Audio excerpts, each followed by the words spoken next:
Good evening. I'm just sorting out my Instagram. Here we go.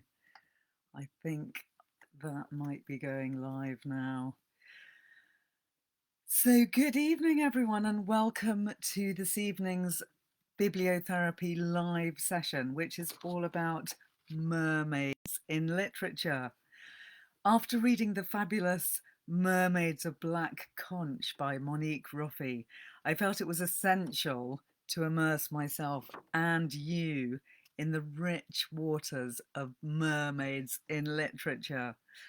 Swim with me tonight through the seductive seas of the voiceless ocean residents who populate stories from Hans Christian Andersen's very tragic tale to the modern merman in Melissa Broder's The Pisces. What do mer people mean to us? Why are we so fascinated by them? Come and dive in with me tonight and let's live on the ocean floor together with the denizens of the deep. Hi, Helen, great to see you this evening. And hello on Instagram. Lovely to see you here too. I'm actually going to start this evening by reading a poem of Pablo Neruda's, which in a way might set the tone or the scene for some mermaid literature. And I'm just going to get myself together with a candle because it's always difficult to get the lighting right when you're trying to create an undersea atmosphere. So this is a poem by Pablo Neruda, which is called The Mermaid and the Bar. All those men were there inside when she came in totally naked. They had been drinking. They began to spit. Newly come from the river, she knew nothing. She was a mermaid who had lost her way. The insults flowed down her gleaming flesh.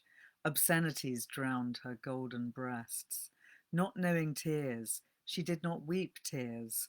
Not knowing clothes, she did not have clothes. They blackened her with burnt corks and cigarette stubs and rolled around laughing on the tavern floor. She did not speak because she had no speech. Her eyes were the colour of distant love. Her twin arms were made of white topaz. Her lips moved silent in the coral night. And suddenly she went out by that door. Entering the river, she was cleaned, shining like a white stone in the rain. And without looking back, she swam again, swam towards emptiness, swam towards death. So that's a poem by Pablo Neruda about a mermaid going into a bar, which is a very sad poem, it must be said. But I do feel that it very much relates to the depiction of the mermaid in this lovely book, The Mermaid of Black Conch by Monique Ruffy, which is the book which got me going down this route of looking at mermaids in literature tonight. So thanks for joining me again, Colleen, and welcome to everyone on Facebook and Instagram. It's great to have you here with me this evening. I'm going to be looking at a variety of mermaids in literature, and I'm very excited to share lots of ideas about mermaids with you tonight. And if you have any particular favourite mermaids from literature that you'd like to tell me about, please do mention them in the comments this evening. I'm going to read you, while we're waiting for other people to join us too, a little bit from the Hans Christian Andersen fairy tale, The Little Mermaid, which is probably the most famous mermaid story that most people have heard of. And then we're going to talk about other mermaids in literature. I'm just going to read you the very beginning of the Hans Christian Andersen story, which was written in 1836. Far out in the ocean, where the water is as blue as the prettiest cornflower and as clear as crystal, it is very, very deep. So deep indeed that no cable could fathom it. Many church steeples piled one upon another would not reach from the ground beneath to the surface of the water above. There dwell the sea king and his subjects. We must not imagine that there is nothing at the bottom of the sea but bare yellow sand.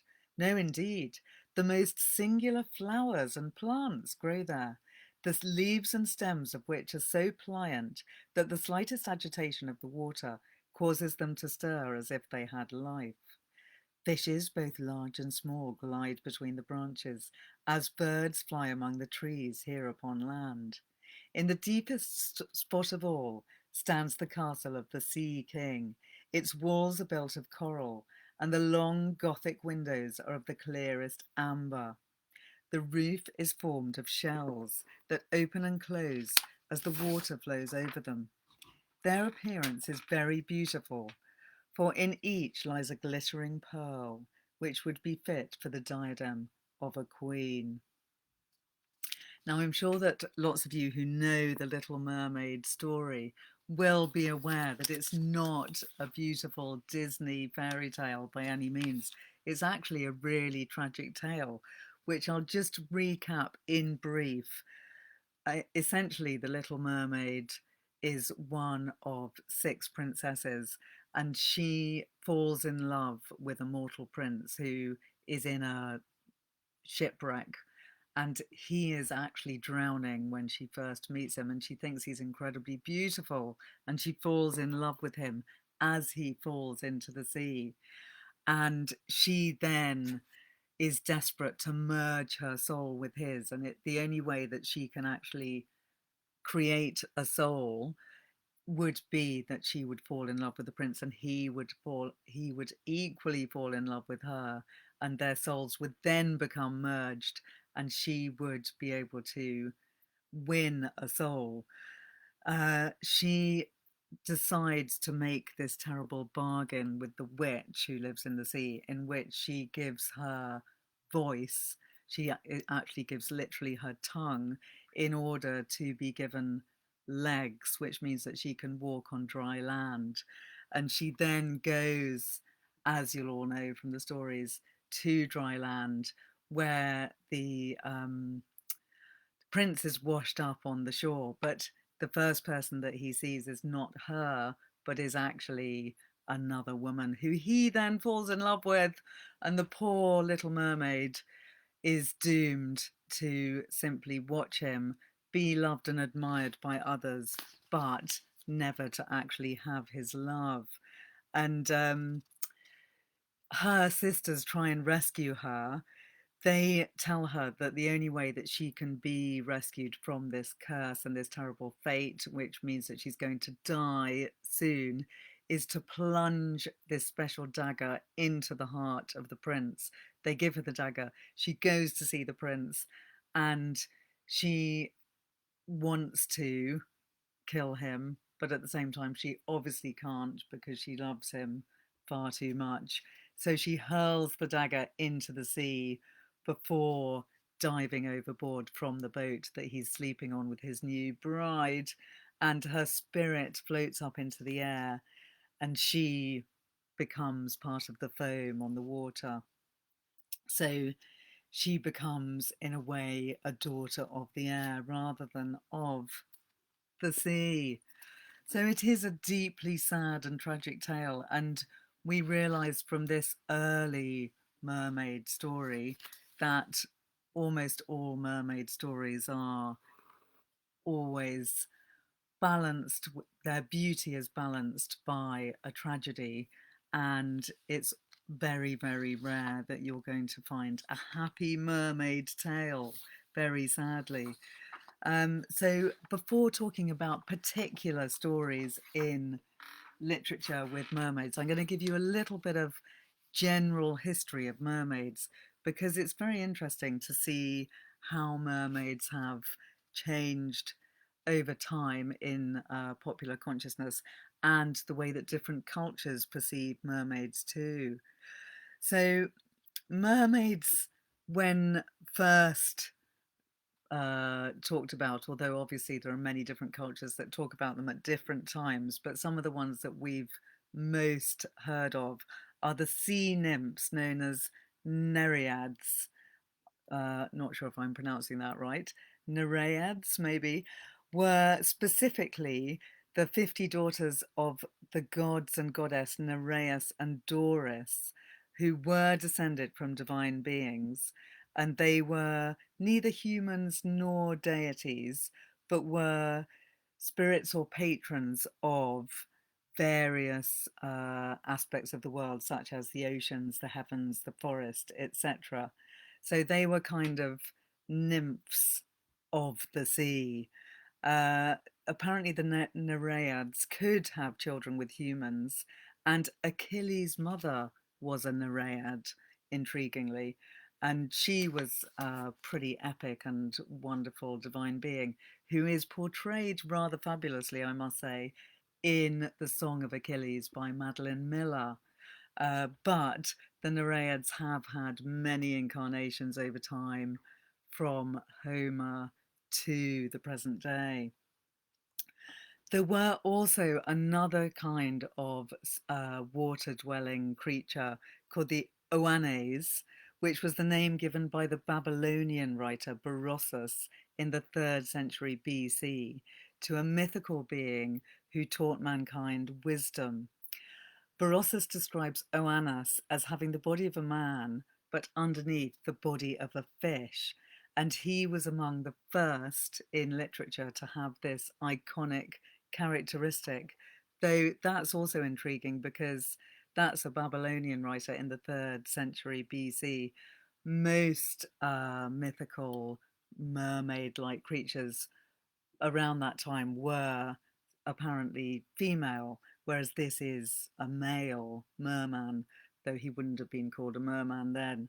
He was described as dwelling in the Persian Gulf, rising out of the waters in the daytime, and furnishing mankind instruction in writing, the arts, and various sciences.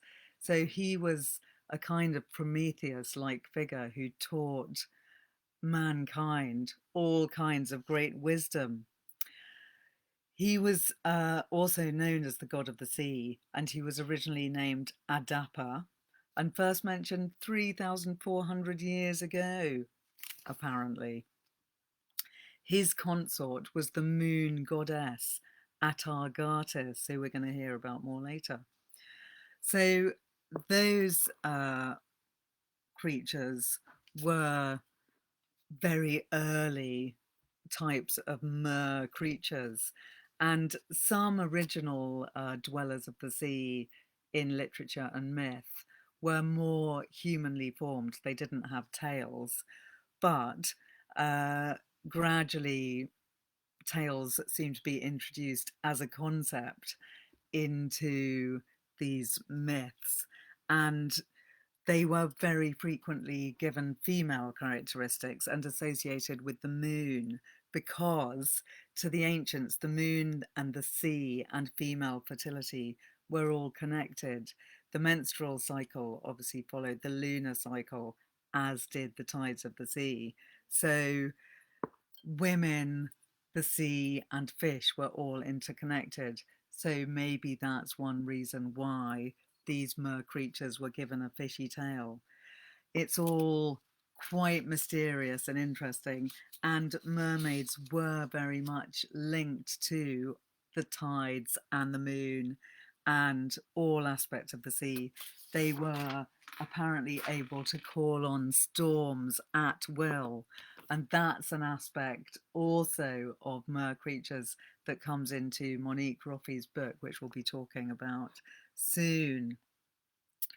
There were also in Malaysian mythology the Duyong, who were like mermaids of Western folklore.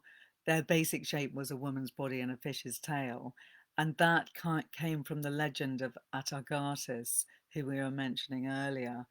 And they have many more behavioural traits in common with Atargatis than their Western counterparts, specifically their mournful nature.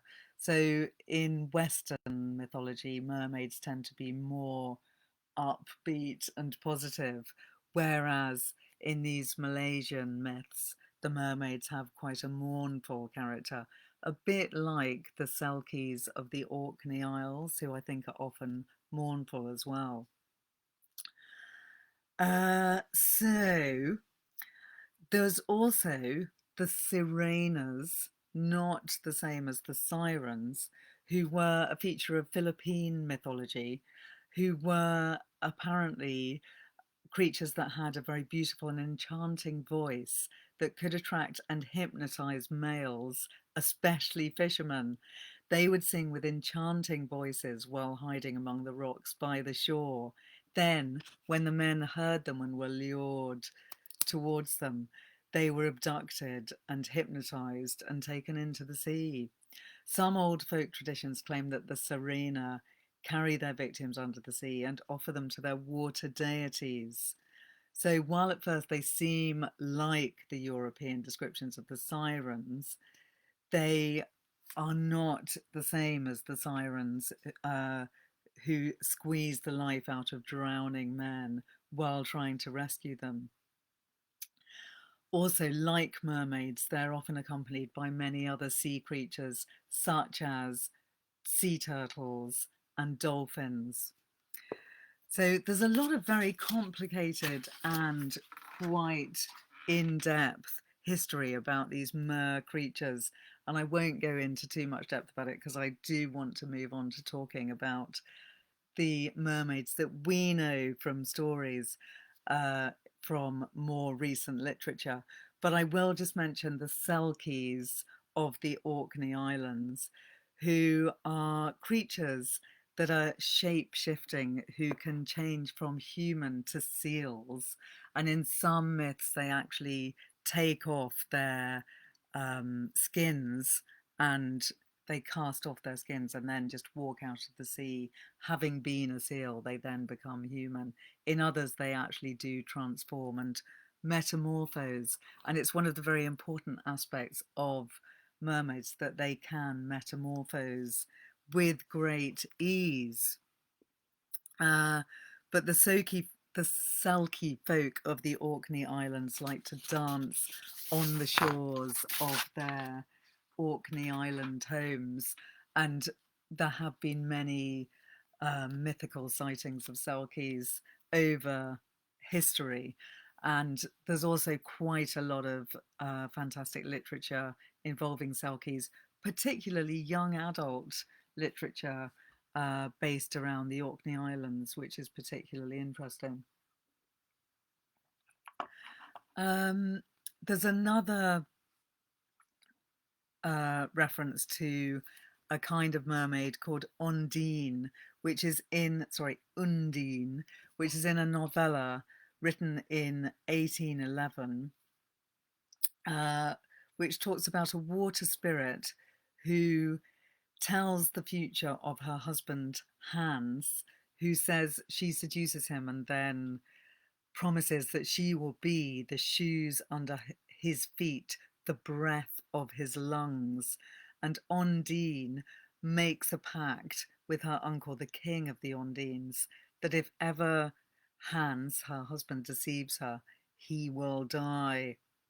After their honeymoon, Hans, her husband, is reunited with his first love, Princess Bertha, and Ondine leaves Hans only to be captured by a fisherman. And then, when he meets Ondine again on the day that he's wedding his first love, Bertha, he tells her that all the things that his body once did by itself, it will now only do by special order of her. A single moment of inattention and I forget to breathe, he says, which is why there's a physical medical issue called Ondine's curse, which is when people are unable to breathe, they have a kind of apnea, a sleep apnea, when they actually can't breathe in the middle of the night and they might actually die. And this became known as Ondine's curse, which is quite incredible that such a mythical idea has since been taken as a medical concept. So I have just put down a piece of paper that I wanted to talk about, so hold on 1 minute while I rediscover it. Here we go, I've got it.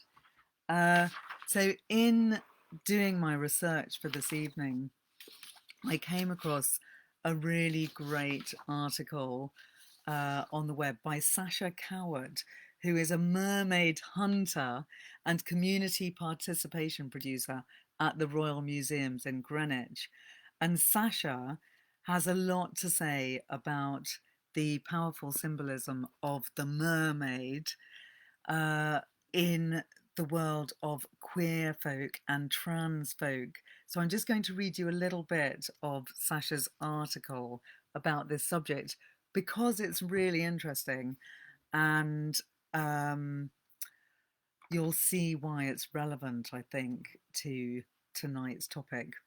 So Sasha says, that having spoken to parents and their kids who are part of Mermaids UK, which is a charitable organisation which helps out people who are transgender, I do believe, they said that the mythological figures are a powerful symbol for them and the trans community because of their ability to transform and because their physical genitalia are not visible and so irrelevant to their gender. Sasha says, the reference that most of us have grown up with regarding mermaids is Hans Christian Andersen's story, The Little Mermaid. This and the later Disney film has hugely influenced our image of mermaids. And the Disney film, which has Ariel, the red-haired Little Mermaid, is a very saccharine version of the original Hans Christian Andersen. Sasha says, the Little Mermaid has her tongue cut out of her mouth. Her legs are cursed, so every step she takes is like treading on glass. And at the end, she doesn't get the prince, but is transformed into sea foam. It's also a deeply queer story. When Hans Christian Andersen wrote The Little Mermaid, he himself had been unlucky in love, having been rejected by Edvard Collin, who was a man that he did famously write hundreds of letters to. Andersen had written detailed love letters to Collin, with passages such as, I long for you as though you were a beautiful Calabrian girl. After being rejected by another man, Andersen's response was to write The Little Mermaid, secluded on the island of Finn, and this classic tale was inspired by an unrequited same-sex love story. So that's a really interesting reference to Hans Christian Andersen's story being a conversation that Hans Christian Andersen was having about his own sexuality. I would now like to move on to the book that inspired me to go down this route tonight, The Mermaid of Black Conch by Monique Roffey, which is a really fantastic modern story about a mermaid, which I absolutely loved. And it's only just come out. She won the Costa Prize for it. And the reason I love it is that the mermaid in the book is a very surprising mythical creature. She displays characteristics of being extremely strong, resilient, barnacle encrusted. She has dreadlocks. She is quite a phenomenon of nature. She has crabs crawling out of her nostrils. She's not a beauty, and yet at the same time, she is strangely irresistible.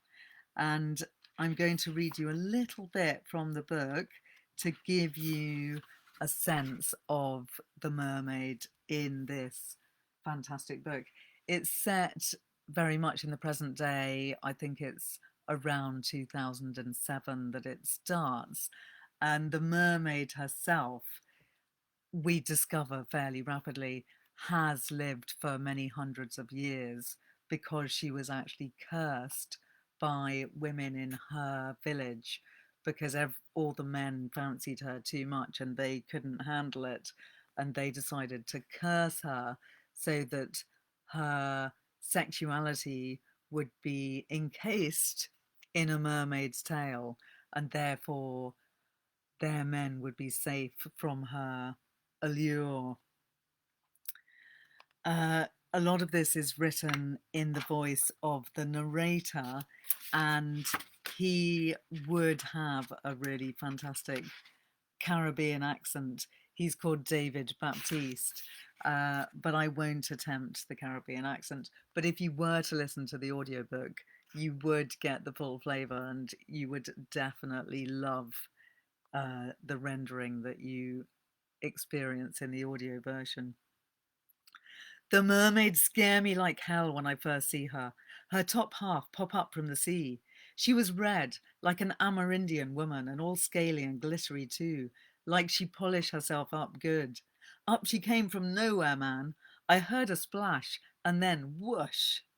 Up she rise. She appreciate them hymns I was singing that day. Turned out she liked the sound of my voice, how it carry over from the water. Later, I came to understand she arrived at our shores from Cuban waters. Only much later did she tell me her strange story and her name. She travelled down from there on the currents with an old woman, Guana Oya. I remember how she was curious about the encyclopedia. What name I have, she asked. How come I don't have a picture in there? Over the next few weeks, I saw her maybe every day. She got to know the sound of the motor on my boat, like she was waiting. I was careful about pissing in the water. I bought an old jerry can for that. I decided to be patient, and so I sat and wait for she. Long hours. Next thing, I decided to be patient, and so I sat. Sorry. Next thing, I see one big tail fin like a big pilot whale. My heart felt warm. She opened my heart one time, that mermaid. Lord, she made my heart swell up in my chest, just like that. She opened my mind too, to other animals and fish we don't know about. She used to swim the seas, sad, sad, or so she say, before we met. I ain't know how she survived all those years in that big ocean all alone. She had to be brave for that, though she was afraid of me when we met, of what I might do if I catch her good. She and I lock eyes many times before them Americans catch her. One time when she first met, she swam close to my boat. I saw her real good then. Her head was smooth, delicate, small eyes, small face. She was looking like a woman from long ago, like old-time Taino people I saw in a history book at school. She face was young and not pretty at all, and I recognized something ancient there too. I saw the face of a human woman who once lived centuries past, shining at me. I saw she breasts under the fine scaly suit. I saw webbed fingers and how they dripped with sargassum seaweed. Her hair was full of seaweed too. Black, black and long and alive with stinging creatures, like she carry a crown on her head of electricity wires. Every time she raise up her head, I watch her hair fly up, like she catch fire coral inside it. Then there was her tail. Oh, lardo. The things a man could see, especially if he connect with nature and live close to the sea.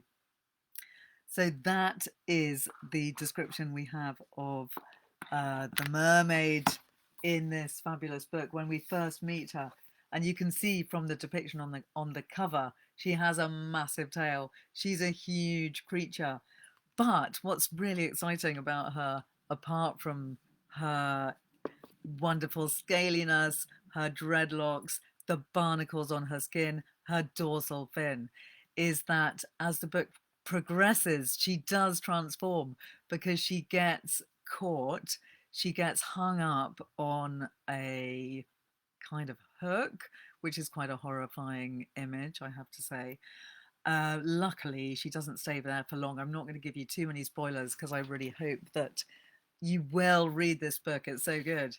And she then is rescued off the hook and goes to stay in the bath of her rescuer.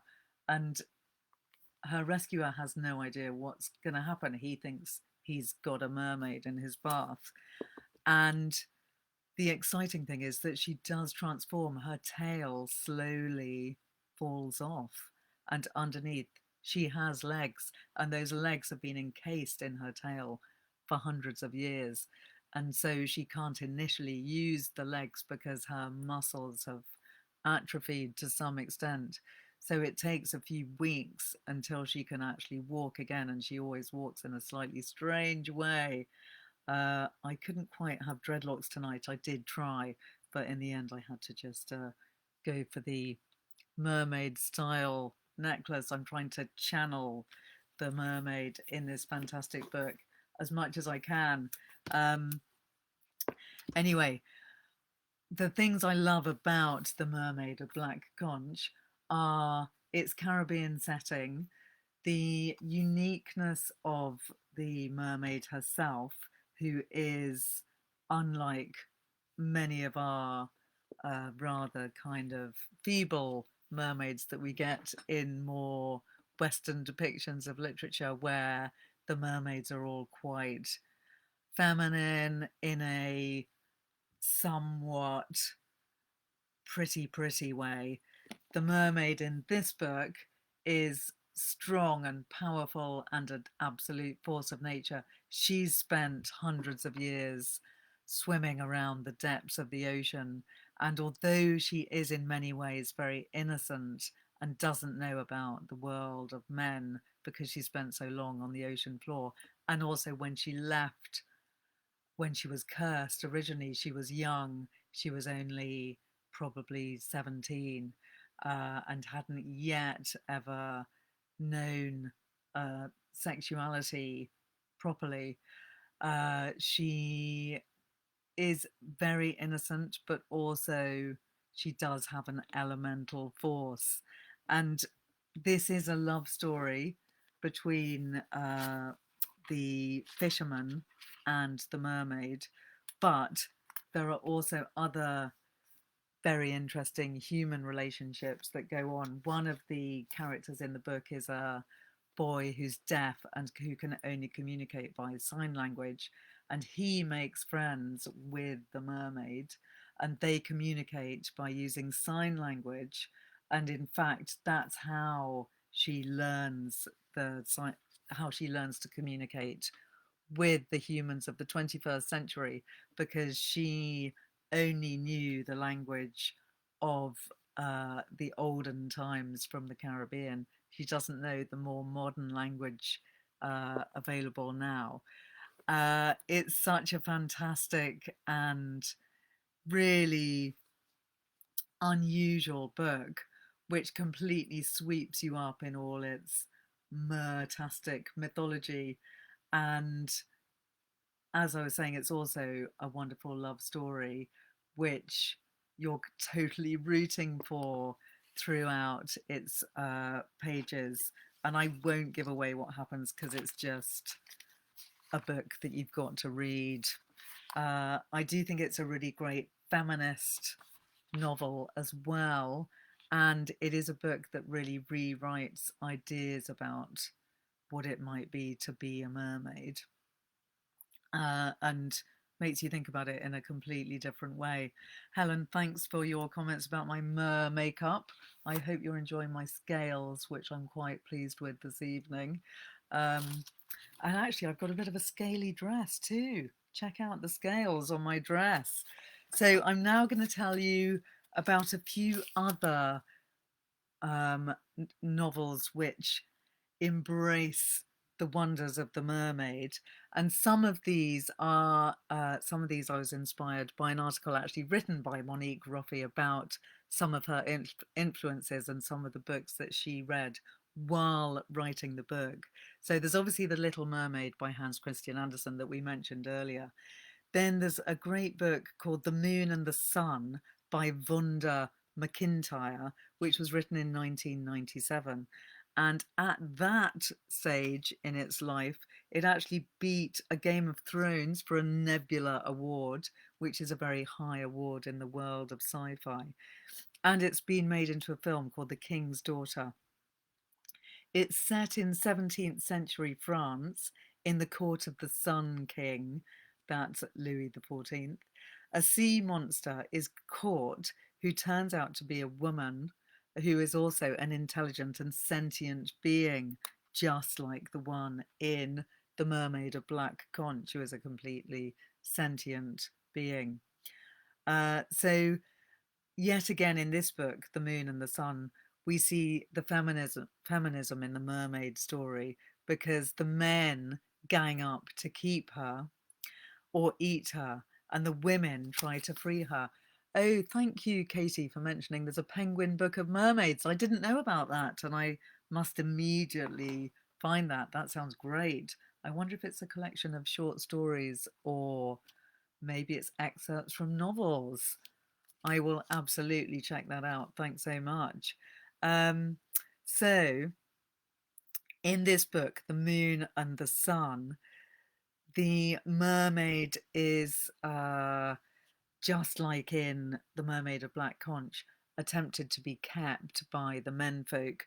And there is this weird aspect that of people wanting to eat her, as well as show her off as a mythological being. And that actually does come into most of the books that I've read.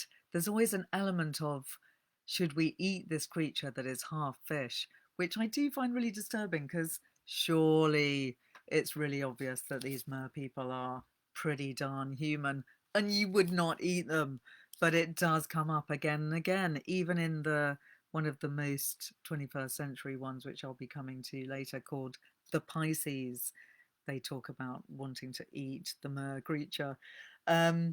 So this book, The Moon and the Sun, it's a kind of historical fantasy which it takes place in the court of King Louis XIV of France, and there's a rather excellent hero who's a dwarf, and the dwarf is the only character with the moral strength to try and help the mermaid.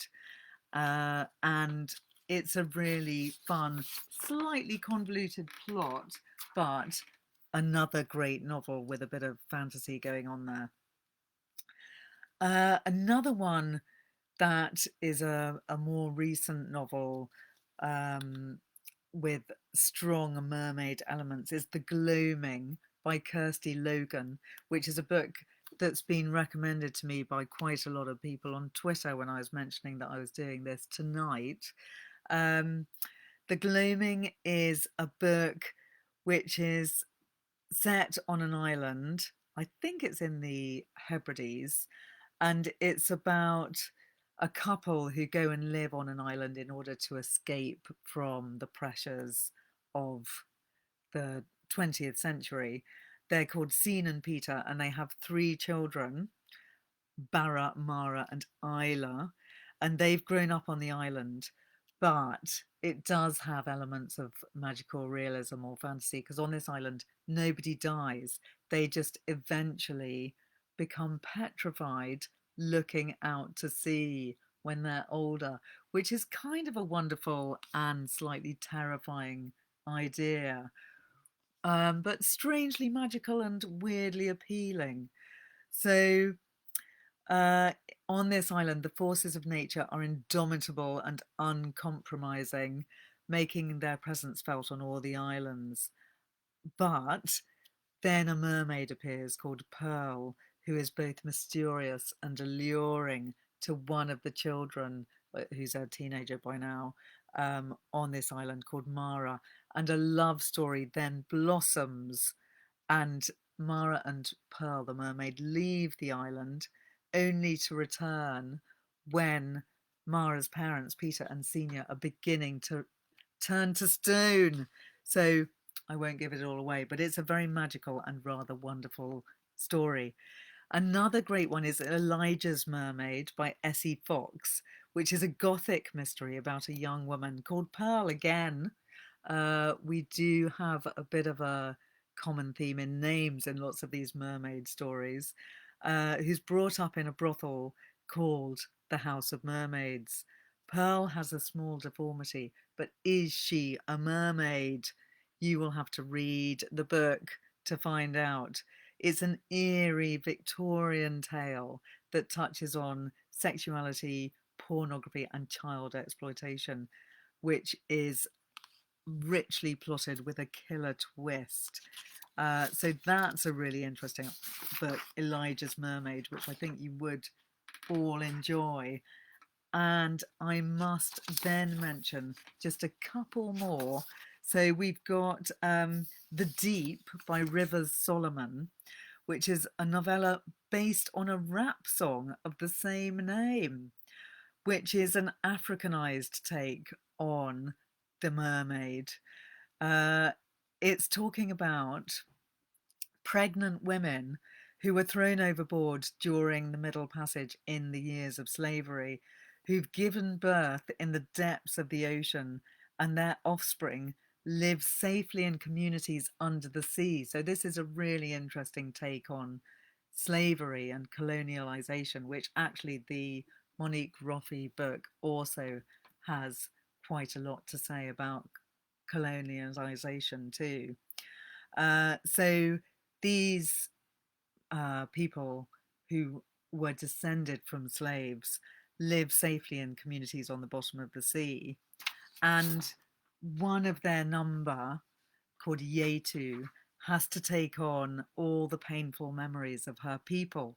So it's a story a bit like The Giver by Lois Lowry, which is one of my favourite children's books of all time, in that book, the giver has to take on the sadness of the whole of his community in order that the other people can survive and not feel the sadness. And in this novel, Yetu, one of the people who live under the sea, takes on the sadness of her world and her people, but she swims to the surface in order to deal with these memories that she has in her mind. And once she goes back onto the land, she discovers and faces the terrible truth of her people's past. So this is a really interesting African American speculative fiction classic.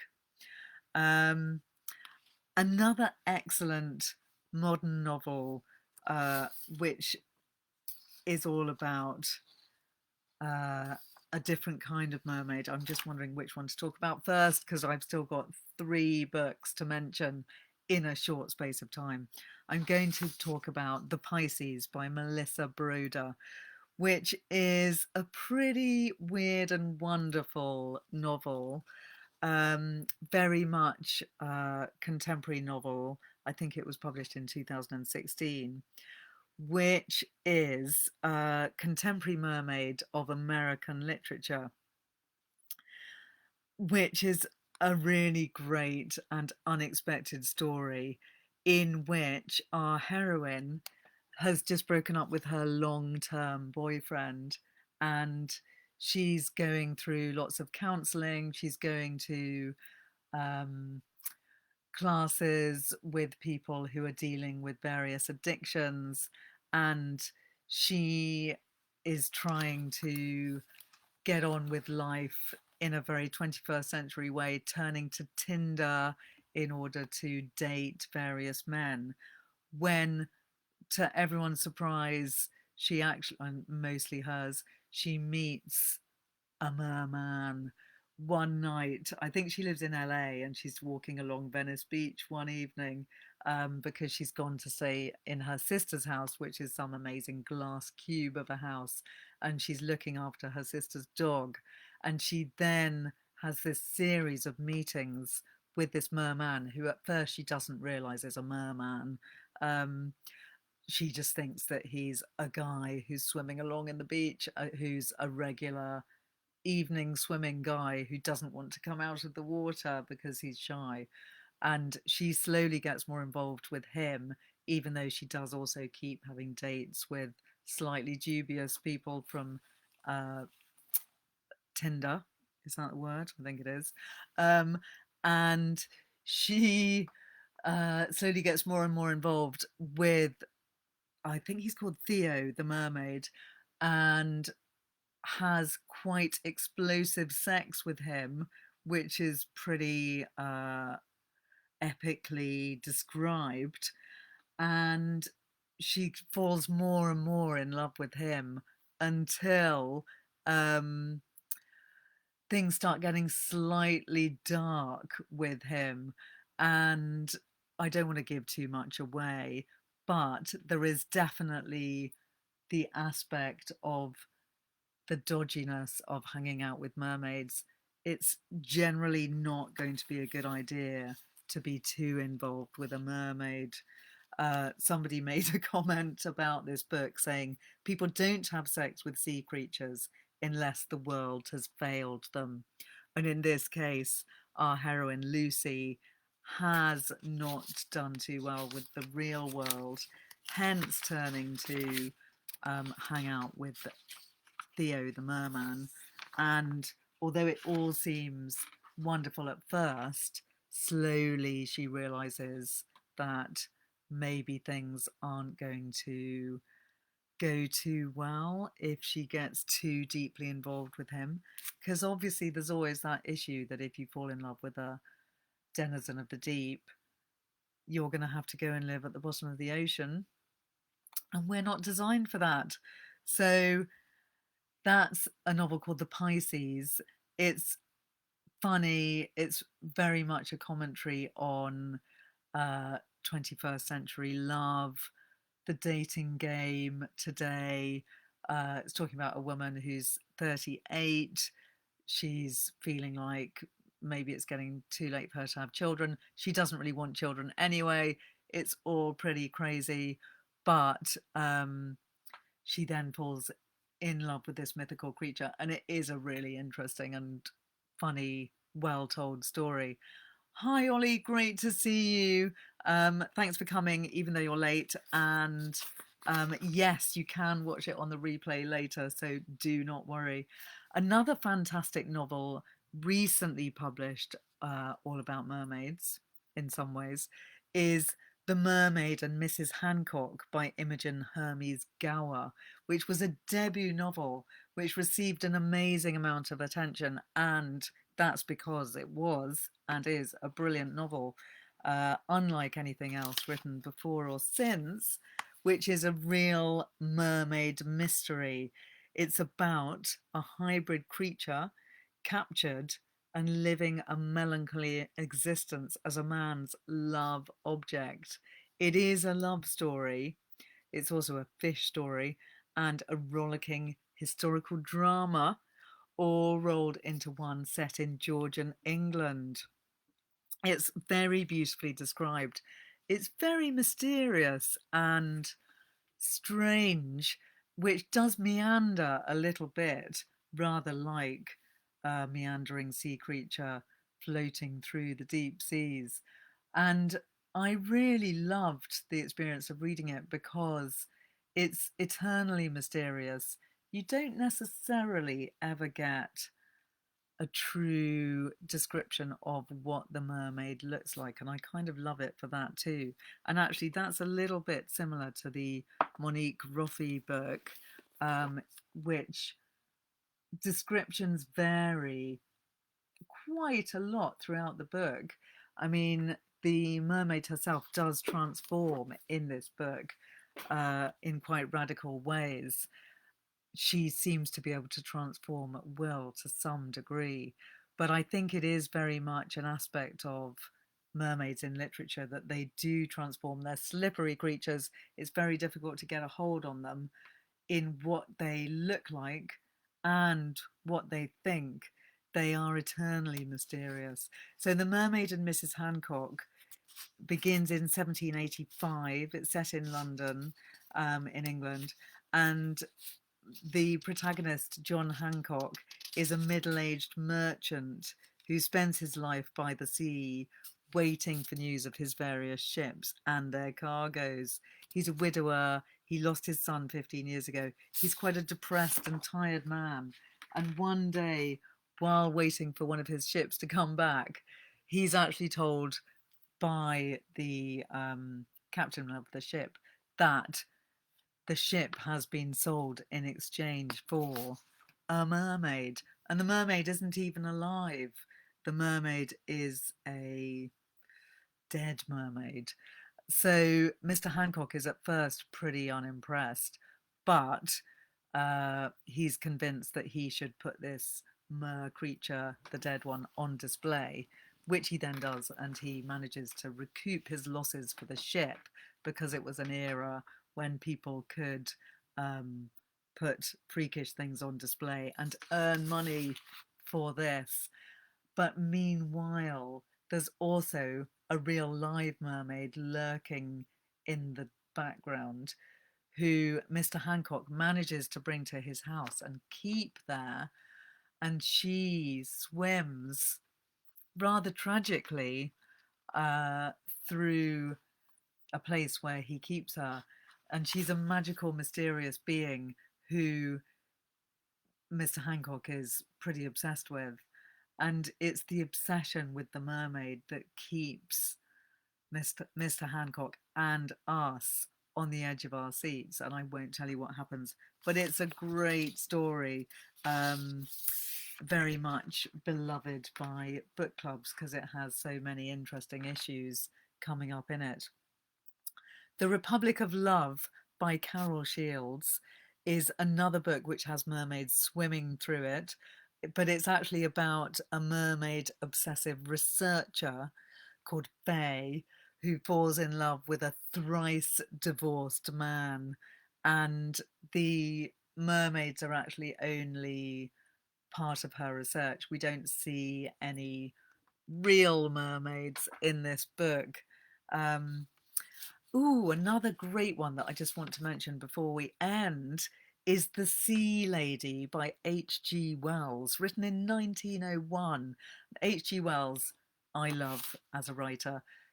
He's famous for The War of the Worlds, The Time Machine, The History of Mr. Polly. And this book is comparatively short. It's a novella, which is not nearly so well known, but it is a lovely story. It's a fantasy romance, as so many mermaid tales are, in which Miss Doris Thalassia Waters is a mermaid who comes ashore and she has designs on a man that she once met in her oceanic explorations. And it's very much a book of its time. It is very much an H.G. Wells style book. I think it does have a similar tone to The History of Mr. Polly, which is one of my favourite novels, very meandering and very much a commentary on the time in which H.G. Wells lived. But this story is intricately narrated, and um, what's great about it is that the mermaid is pretending to want to become part of a genteel society, and she manages to pass herself off as human, but she actually is just after seducing this particular man for some reason that's never made completely clear. But it's really a great excuse for casting satirical aspersions on the social mores of the day. So that's a lovely book by H.G. Wells, a novella. And I think that of all of these collections of mermaid stories, that would be one of my favourites, apart from, of course, the fabulous Mermaid of Black Conch by Monique Roffey, which is the one that inspired this whole evening. Katie's also mentioning Frank Baum wrote The Sea Fairies about mermaids. Thank you. That's another great one to mention. And I know that there are going to be lots of mermaid stories, which I should have mentioned and did not. So apologies to people that have other mermaid thoughts, which I haven't touched on. But I wonder, do tell me if you've got any others which you want to mention. I'd love to know. I'm really excited about the Penguin Book of Mermaids, Katie. Thanks for that. I'm going to definitely be getting hold of that as soon as I can. And I wonder and hope whether mermaids are going to keep popping up in literature over the next few years. I do think they play an important role in our mythology. And I think we love to read about them because they are from another element, an element that most of us love and want to plunge into as often as possible. Uh, and there's something about that freedom of being a mermaid, which is so unlike our real world. And maybe at the moment we all feel more, even more like we'd like to be swimming around at the bottom of the ocean while our world is being rather strange in the age of a pandemic. So thanks so much for joining me this evening. And I will be back next week with more Bibliotherapy Live. I'm going to do a session soon on sea stories, which I'm excited to do after having plunged into some mermaid stories. And yes, thank you, Katie. Ingo by Helen Dunmore. I was going to mention that as well, which is also a young adult book um, with mermaids in it. So that's another one. You seem to be very well versed in the world of mermaids, Helen. I wonder if you have a special interest in them. So thanks so much for joining me, everyone, tonight, and I will see you next week. Good night.